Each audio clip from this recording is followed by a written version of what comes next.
Uvelile kwakhona namhlanje unkosikazi Dudu Myeni nowayesakuba ngushlalo webhodi kwa-SAA kwikomishoni ka-Zondo.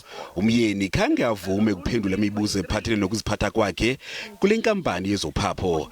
Ngelithi noloyiko hleze ubungqina bakhe busetyenziswe kwinkqubo yokumtshutshisa kwinkundla zeli. Members of the board had taken your misrepresentations to the minister very seriously, and I wanted to understand from you whether you were aware of the concerns that they were raising in early 2014. Chairperson, I am not going to answer the question being asked for the fear of incriminating myself. Myeni utyhola bezendaba kuquka namaqela athile ngokumbeka ityala ngenxa yobudlelwane bakhe nowayesakuba ngumongameli wenu mnumzana Jacob Zuma.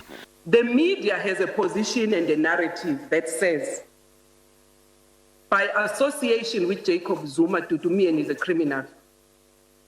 So it is incumbent upon me, Chair, not to incriminate myself in my responses, but to be in a forum where my name can be properly cleared.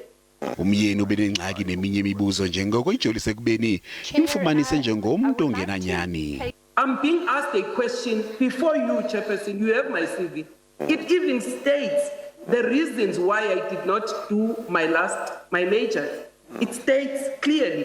But the question that is being asked, so that we feed the narrative to the media that I am a liar, I am a criminal, and I have moral inferiority complex,